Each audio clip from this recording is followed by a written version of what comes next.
안녕하십니까. 조선일보경제부의 박사 기자 방현철입니다. 이 시간은 받으면 많이 버는 방현철 박사의 머니머니 시간입니다. 오늘은 샌드타이거 샤크. 네, 박민수 작가님 모셨습니다. 네, 안녕하세요. 네, 안녕하세요. 간만에 또 우리 조선일보에 찾아뵙습니다. 네, 오랜만에 나오셨는데 사실 선물을 하나 들고 나오셨죠? 최근에 책을 출간하셨어요? 네, 그 아들에게 주고 싶은 저의 시행착오들 그런 것들을 좀 겪어보니까요. 어떻게 하면 안전하게 시행착오 없이 그리고 주식 투자하면서 가장 큰 리스크는 잃는 거예요. 돈을 잃는 거. 그래서 돈을 잃지 않으면서 꾸준하게 수익 날 수 있는 투자 방법들을 좀 모아놨고요. 핵심은 돈을 잘 버는 회사 그리고 그 번 돈을 투자자에게 잘 베푸는 회사가 최고의 투자처다. 실적 개선주와 고배당주에 집중하자라는 의미를 담고 있습니다. 제목이 아들아 주식 공부해야 한다 뭐 이렇게 돼 있는데 딸한테는 주식 공부하라고 하나요? 제가 그런 댓글들도 많이 있는데요. 제가 쌍둥이 아들을 데리고 있거든요. 그래서 자기 경험으로 쓰신 거구나. 그래서 제 아들에게 주고 싶은 감정이입을 좀 많이 해서요. 이 책에 보면 주식 이야기도 있고 또 제 아들에게 전해주고 싶은 인생 철학도 조금 담고 있기 때문에 제가 만약에 딸이 있었으면 뭐 아들, 딸 뭐 이렇게 되겠죠. 그래서 오늘은 이 책 내용 중에서 좀 주제를 하나 뽑아가지고 돈 잘 버는 회사 찾는 법 이런 얘기를 좀 해보도록 하겠습니다. 이 첫 번째 책에 나와 있는 그런 내용이라고. 그렇죠. 우리가 이 일상생활을 하다 보면 친구의 부류가 돈을 잘 버는 친구들도 있고요. 좀 사업이 안 돼서 어려운 친구들이 있는데 어려운 친구들은 저한테 와서 부탁하는 일들이 많이 있어요. 뭐 돈 좀 빌려달라든지 아니면 술을 좀 사라든지. 반대로 잘 된 친구들은 뭐 자기 자랑도 되게 많이 하고 하지만 계산할 때 술값 계산할 때 자기들이 막 하고 그래서 제 입장에서 보면 돈 잘 버는 회사들이 어찌됐든 저한테 돈 잘 버는 친구들이 도움이 많이 되더라고요. 그거와 마찬가지로 투자도 돈을 잘 버는 회사들이 결국 나한테 배당도 많이 해줄 뿐더러 주가 상승이라는 매력적인 그런 기회를 주더라고요. 20여 년간 투자 생활을 해보니까 가장 안전한 투자가 실적이 개선되는 기업이더라. 어떻게 보면 너무 당연한 말인데요. 우리는 이걸 잊고 투자를 많이 하는 지금 당장 뜨거운 어떤 테마 이슈로 급등한 종목들을 잡고 그 급등의 끝에서 고점에 물리는 그런 경우들이 많이 있거든요. 그래서 우리가 실적이 앞으로 늘어나는 그런 기업들에 좀 집중을 해보자라는 말씀을 강조를 드리고 싶어요. 이게 너무 당연한 얘기 같기도 한데요. 실적 개선되는 그러니까 이제 이거는 우리가 이제 그 예시를 좀 제가 하나 들어보자면요. 그렇죠. 삼성 바이오로직스와 SK 바이오사이언스 둘 다 바이오 기업인데요. 우리 삼성 바이오로직스 같은 경우는 실적이 꾸준하게 증가하는 그런 기업이에요. 그렇죠. 우리가 2019년에 당기 순이익이 496억 원이었어요. 근데 작년 기준으로 7,900억. 그리고 2025년에는 1조 원대의 당기 순이익을 거두거든요. 이렇게 꾸준하게 순이익이 증가를 하다 보니까 이 어려운 장세에도 주가가 안정적인 그런 주가 흐름을 유지를 하거든요. 반면 SK 바이오사이언스는 우리가 진단키트주로 알려져 있잖아요.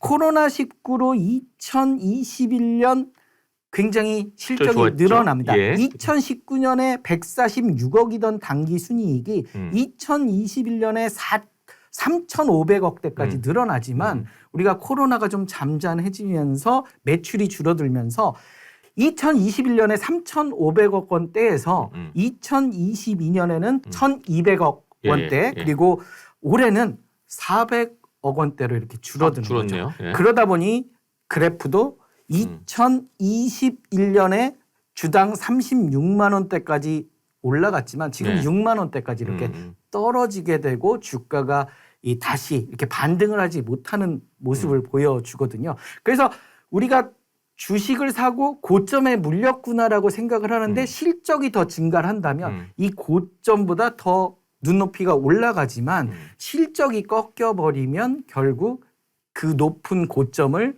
회복하기가 쉽지 않다. 그래서 우리는 이 실적을 바라볼 때 현재의 실적이 아니라 2, 3년 후의 실적 예측치를 보고 그 기대감이 이렇게 올라가는 기업들, 실적이 꺾이는 기업보다는 실적의 추세가 올라가는 기업들을 집중해서 선택해서 그런 기업들을 투자하자. 그리고 투자하고 주가가 빠지면 어차피 실적은 올라갈 거니까 우리가 저점 매수 관점으로 추가 매수를 해보면 네. 어떻겠느냐 하는 게 저의 로직인 거죠.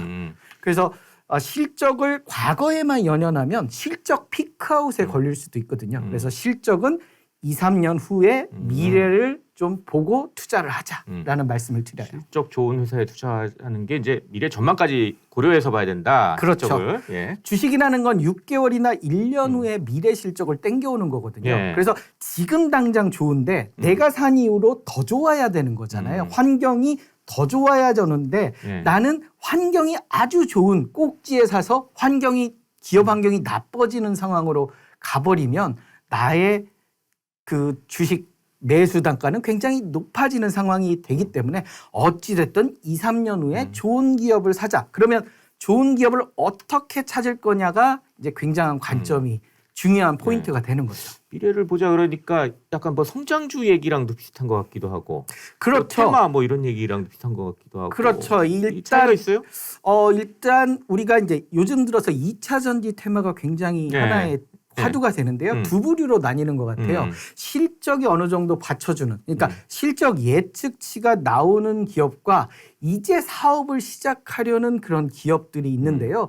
앞으로의 2, 3년 후에 실적 예측치가 나오고 굉장한 상승세를 보여주는 수치로 어느 정도 예측이 되는 기업들은 실적에 포커스를 두고 투자를 하는 거고요.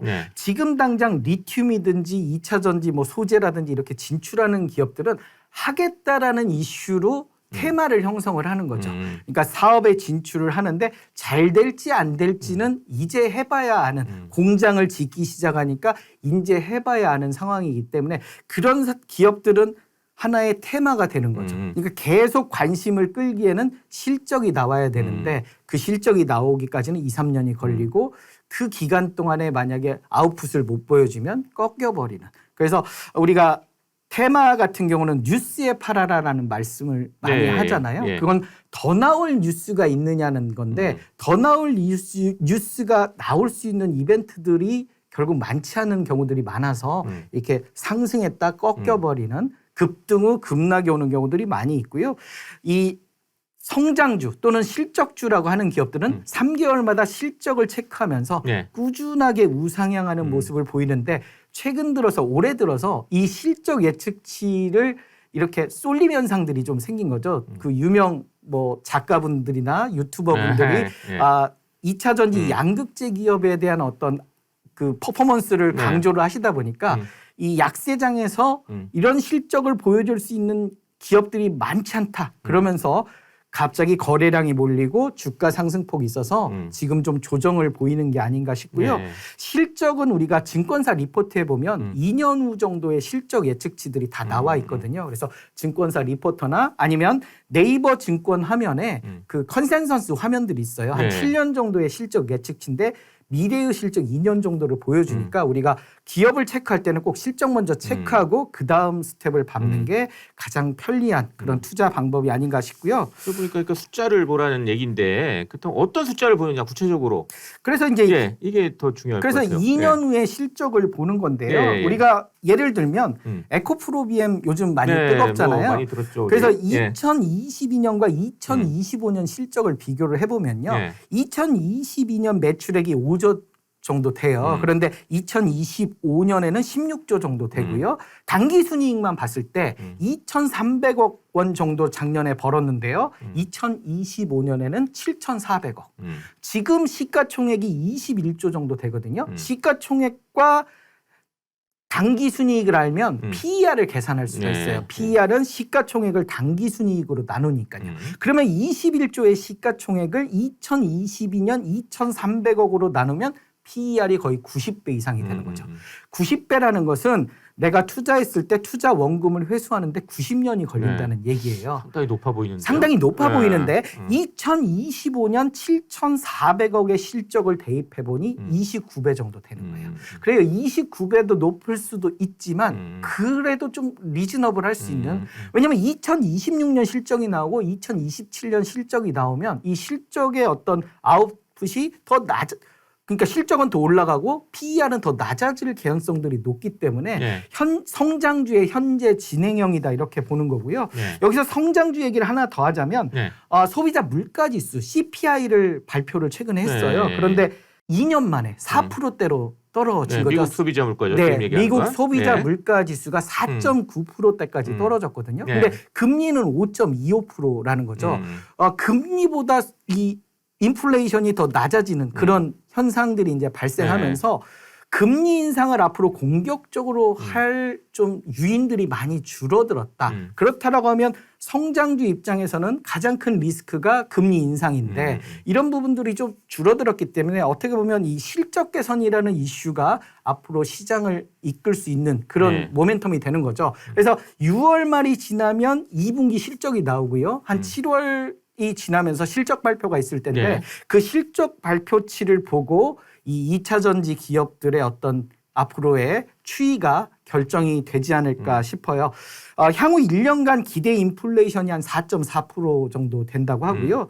3년 기대 인플레이션은 한 2.9% 정도 되거든요. 그래서 연준이 지금 바라보는 인플레이션 한 2%대. 목표가 2%죠. 목표가 2%니까 한 2년 정도 걸린다라고 보면 한 2년 정도 지나면서 1, 2년 지나면서 금리 인하 가능성도 있기 때문에 금리가 계속 이렇게 좀 내려간다라고 하면 이 성장주들의 입장에서는 어떤 인플레이션이나 금리 인상 리스크가 사라지고 그다음에 정책적인 변수도 하나 있는데요. 미국이 최근에 바이든 정부에서 2032년까지 신차의 전기차 판매 비중을 67%까지 올리겠다. 그러면 3대 중에 2대는 전기차여야 한다라고 발표를 했거든요. 그런데 거죠? 작년 기준으로 우리가 전기차 판매 비중을 보면 미국에서 6%예요.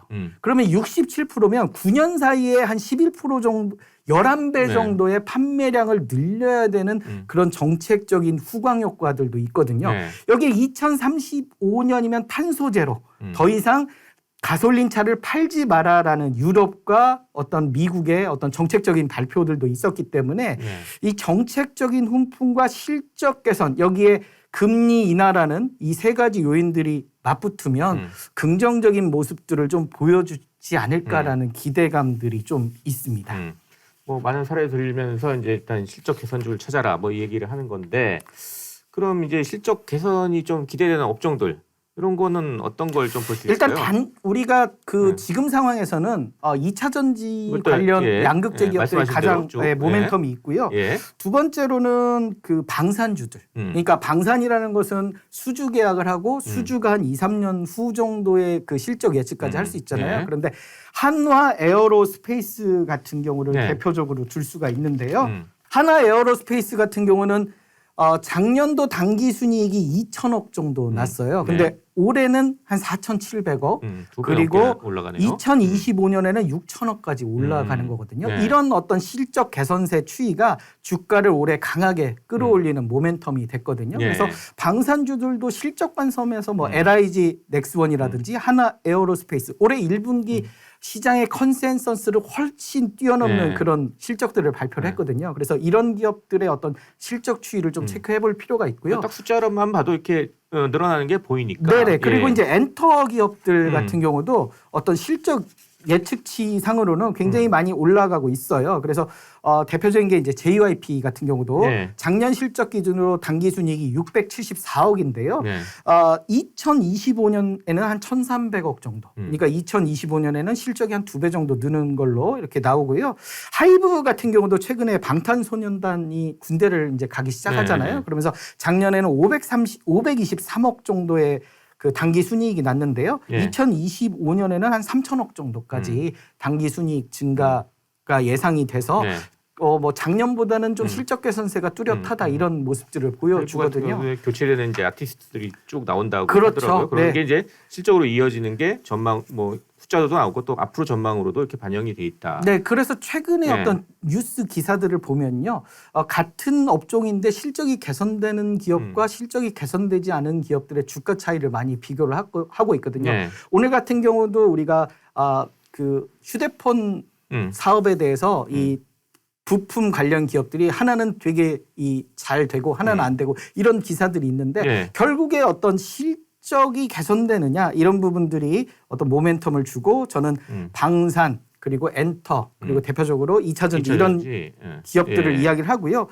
또 다른 측면에서는 로봇과 비메모리도 저는 기노업으로 실적 개선 측면에서 좀 바라봐야 되지 않겠느냐라고 말씀을 드려요. 로봇 같은 경우는 우리가 작년 기준으로 시장 규모가 360억 달러 정도 됐는데요. 2025년이면 530억 달러 정도로 시장 규모가 늘어날 시장이 것이다. 커지면 거기 그 있는 기업들의 이제 실적도 개선된다. 네, 그리고 이제 거죠? 하반기에 그 두산 로보틱스가 네. IPO를 할 거거든요. 그래서 두산 로보틱스의 IPO를 통해서 좀 로봇에 대한 관심도 좀 집중이 될 것 같고요. 네. 삼성전자의 로봇 진출이 하나의 모멘텀이 된 것 같아요. 레인보우 로보틱스의 지분을 한 10여 프로 지금 가지고 있고요. 네. 60%까지 지분을 확대할 수 있는 콜옵션을 2026년까지 행사할 수 있거든요. 그래서 삼성이 로봇 팀이라고 하지만 팀장은 사장이거든요. 하나의 사업부를 크게 만들었고요. 이걸 어떻게 키우느냐. 그래서 삼성전자가 앞으로 단순히 전자기업이 아닌 로봇 기업으로 변신할 날이 멀지 않았다. 현대차 같은 경우도 몇 년 전에 로봇 기업을 2조 정도의 인수를 했잖아요. 그때만 하더라도 보스턴 고평가 다이나믹스인가? 네, 보스턴 다이나믹스인데요. 예. 고평가 논란이 있었지만 지금 들어서는 굉장히 싸게 샀다 뭐 이런 이야기를 하잖아요. 이 로봇의 시작은 아마 협동 로봇부터 시작을 할 것 같아요. 협동 로봇이라는 건 인간의 노동을 편리하게 해주는 대표적인 게 치킨을 이렇게 튀기는데 사람이 아니고 이 로봇이 튀겨주는 게 훨씬 편리하다. 왜냐? 고령화와 최저임금이 올라가는 상황에서 오히려 비용 측면에서 이게 나은 거고요. 그리고 기술이 발전하면서 이 협동 로봇의 가격이 계속 뚝뚝 떨어지고 있어요. 그래서 이런 가격이 떨어지면서 대중화되고요. 결국에는 가정부 로봇이 우리의 미래를 이렇게 차지할 거예요. 지금도 AI로 핸드폰으로 다양한 이렇게 핸드폰과 주고받는 걸 하잖아요. 여기에 이제 몸통까지 연결해서 이족 보행하는 가정부 로봇이 들어서면 우리의 사상은 굉장히 빨라질 건데 그 흐름이 얼만큼 빨라질 거냐는 것은 뭐 몇 년 안에 한 3, 4년 안에 새로운 모습들을 보이지 않을까라는 기대감이 있고요. 그리고 마지막으로는 비메모리 반도체를 이야기하고 싶어요. 우리 2019년 2분기 비메모리 반도체 시장 점유율인데요. TSMC가 50.5%였는데 2022년 4분기에는 58.5%까지 올라가요. 반면 삼성전자는 18.5%였던 시장 점유율이 15.8%까지 떨어지는 거죠. TSMC의 공격적인 어떤 R&D가 이 계속 점유율을 높여가고 있는데요. 우리가 시스템 반도체에서 차지하는 한국의 비중이 3%밖에 안 돼요. 전체 반도체 시장 점유율은 한 20% 정도 되는데요. 대부분은 메모리에서 갖고 있는데 메모리와 비메모리의 시장 점유율은 한 8대2나 뭐 7대3 정도 되거든요. 그렇다라고 하는 건 메모리에서 더 이상 시장 확대는 쉽지 않고 결국 반도체 시장을 가져가려면 비메모리에서의 파운드리나 뭐 팹리스 이런 시장을 가져가야만 삼성전자의 비중이나 우리나라의 반도체의 미래가 밝은 건데요. 다행히 이제 삼성전자가 300조를 한 10년 정도 해서 1년에 30조씩 투자해서 용인 근처에 클러스터를 만든다고 했잖아요. 그 낙수 효과는 소부장 기업들, 소재 부품 장비 기업들이 가져갈 거고요. 그 소부장주들을 우리가 낙수 효과를 기대해서 좀 집중해서 좀 봐야 된다. 다만 이 공장을 건설하고 그러는데 시간이 필요하기 때문에 앞으로 한 적어도 2, 3년 후부터의 일이거든요. 그래서 장기적인 관점에서 좀 소부장 기업들을 좀 체크를 해보면 좋겠고요. 또 소재 부품 장비에 대한 ETF도 있으니까 좀 관심을 가지면 좋을 것 같습니다.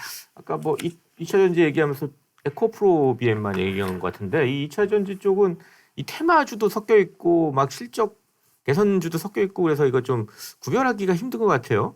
그렇죠. 이제 네. 요즘 이제 새로 이렇게 네. 사업에 뛰어드는 기업들은 좀 보수적인 관점에서 네. 일회성 테마 관점에서 좀 접근하실 필요가 있고요. 우리가 지금 이 시장을 선도하고 있는 기업 중심으로 좀 봐야 되는데요. 네. 저는 2차 전지의 그 소재 부품과 그다음에 전체적인 셀 기업 중에서 네. 양극재 기업들을 특히 좀 주목해 보시면 좋을 것 같아요. 2차 전지의 핵심은 양극재가 아닐까 생각을 하는데요. 네. 일단 비용 측면에서 40에서 45% 정도를 차지하고요. 그리고 양극재라는 것은 얼마나 멀리 가고 얼마나 효율을 높일 것인가.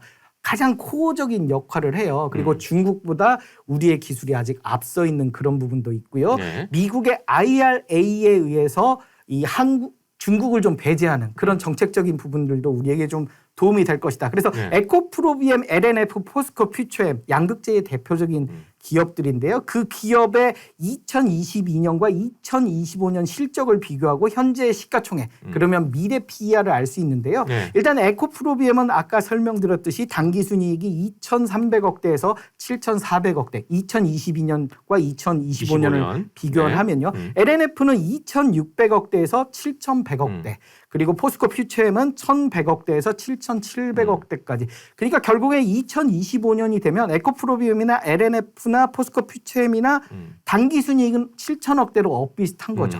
그런데 시가총액은 에코프로비엠은 21조, LNF는 8조, 그리고 포스코 퓨처엠은 23조라는 거죠. 우리가 시가총액과 미래의 실적을 알았기 때문에 PER 계산이 가능한 거죠. 네. 2025년 기준 PER을 계산해 보면 에코프로비엠은 29배, LNF는 11배, 포스코 퓨처엠은 30배. 그렇다라고 보면 상대적으로 실적 예측치 기준으로는 LNF가 다른 기업에 비해서는 좀 저평가되어 있는 게 아닌가. 그 원인은 아무래도 이제 배터리 아저씨라든지 이런 분들이 강조하는 기업 중에 LNF가 좀 빠져 있거든요. 그러다 보니까 상대적으로 좀 저평가가 되어 있는 거고요. 네. 이게 주식이라는 게 실적도 중요하지만 사람들의 관심, 그 관심이 일으킨 거래량이 주가 상승을 일으키는데 이런 부분에 있어서 LNF가 좀 소외되면서 상대적으로 주가 상승폭이 적었고 만약에 이렇게 3개월마다 실적 예측치를 이제 결과를 찾아가는데 네. 이 예측치대로 실적이